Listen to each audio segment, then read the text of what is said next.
Это история полевых воробьев Рози и Ранет. Так я их назвал. Они нашли приют в домике, который я повесил на старой яблоне сорта Ранет.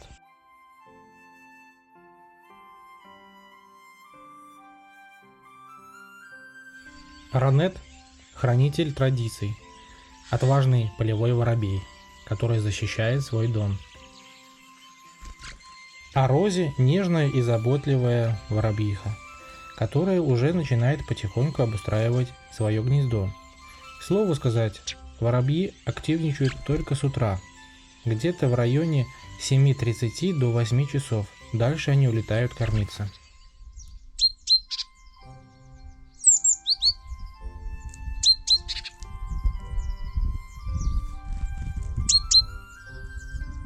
Пока наши герои летают за строительными материалами и где-нибудь любуются красотами и пейзажами хутора, домиком интересуются другие птицы.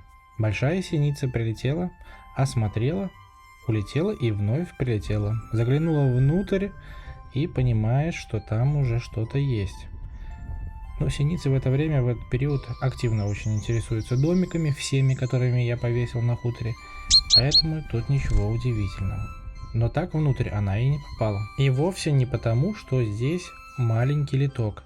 Литок здесь просверлен пером 32 мм. Большая синица отлично может пролезть в такое отверстие. Не заходит она без приглашения, я думаю, только потому, что она уже в курсе, что этот домик понравился нашим героям. Кроме синичек, в этот период активно интересуются домиками и скворцы. У меня на территории хутора есть несколько скворечников. Я много специально не делал, ведь мы знаем, что скворец может поесть все наши будущие урожаи. Планируем мы посадить и клубнику, и землянику, и если скворцы налетят, то это будет, конечно, очень нехорошо. Но с другой стороны, скворцы очень красиво поют песни. И возможно, из-за этого можно будет еще парочку домиков сделать, немножко подальше от дома.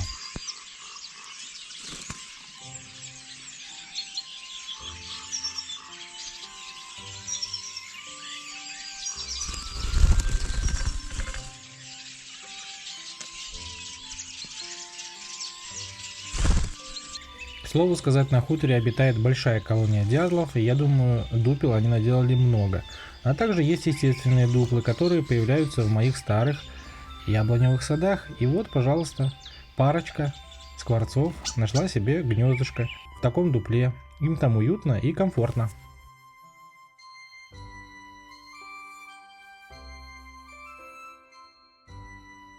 А вот и бусел. Аист полетел. Может быть, заметит мою буслянку.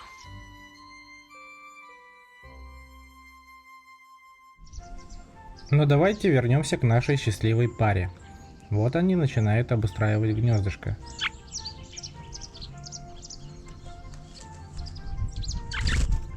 Это Ранет. Это он так неуклюже залазит в свой домик. Крепкий, коренастый парень с широкими плечами. В его случае с крыльями.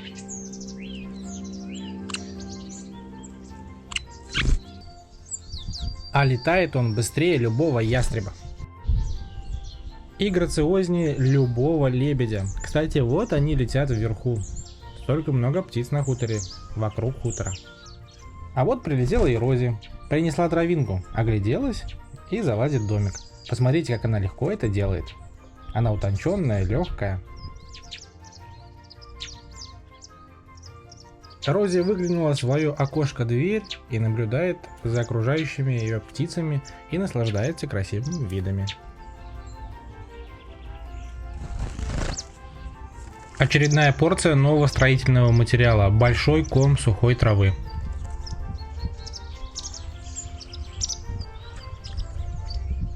Все очень заботливо и тщательно складывается и образуется маленькое, уютное и теплое гнездышко внутри скворечника. Либо воробьятника.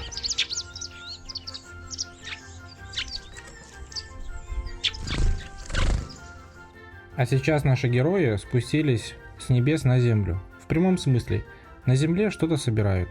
Кроме строительного материала, я думаю, еще какие-то семена, которыми они лакомятся.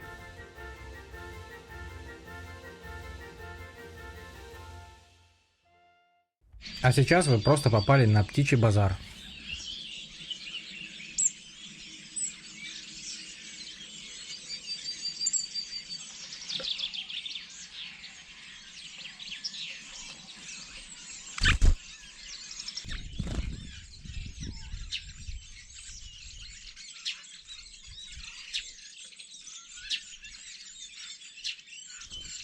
Здесь видно, как Рози одна менее смелая, нежели с Ранетом.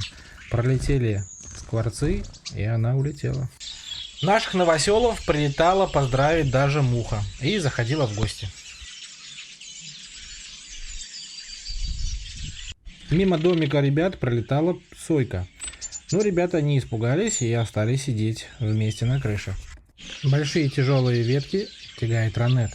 Он мужчина. Он принес, можно сказать, диван в их дом.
Пару лет назад я сделал кормушку для птиц. Установил ее на эту ель, но она отвалилась, потому что просто ель выросла и проволока оторвалась. Сейчас я ее прикрепил и в качестве просто интереса немного насыпал нежаренного арахиса. Вообще синиц и любых птиц лучше не подкармливать уже когда сошел снег. Их лучше подкармливать и поддерживать тогда, когда у них недостаточно корма, а сейчас они с легкостью смогут добыть. Сюда прилетали и наши герои. Смелый, отважный, храбрый, находчивый и ловкий Ранет нашел эту кормушку и стал лакомиться. Но его преследовал злобный Шпак. Шпак, конечно же, охотился не за воробьем и не за кормом. Его интересовало выше над этой кормушкой есть скворечник. Но скворечник для него также маловат. Входное отверстие 40 мм. Поэтому он помыкался и улетел. И, кстати, Ранет далеко не отлетел. Рассказал об этом своей подруге Рози, и она тут же прилетела за вкусным арахисом.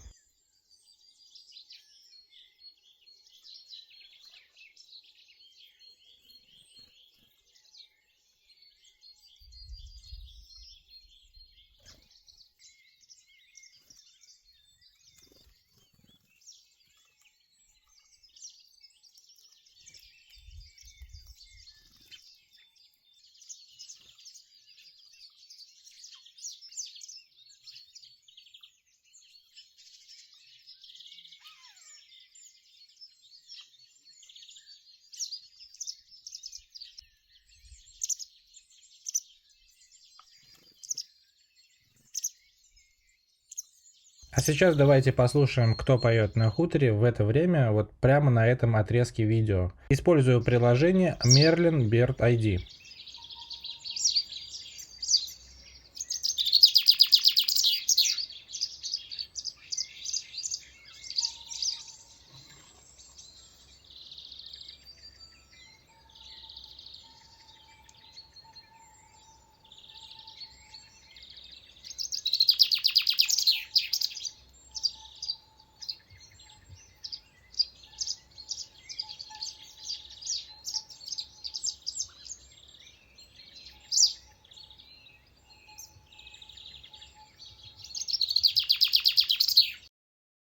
Если вам понравился данный формат, поддержите лайком. Так я пойму, что мне стоит дальше снимать жизнь воробьев на моем хуторе. И вам это интересно, как у них будут развиваться события, поснимать, как они насиживают яйца, как кормят деток и как эти детки вылетают из гнезда. Я думаю, будет очень интересная история.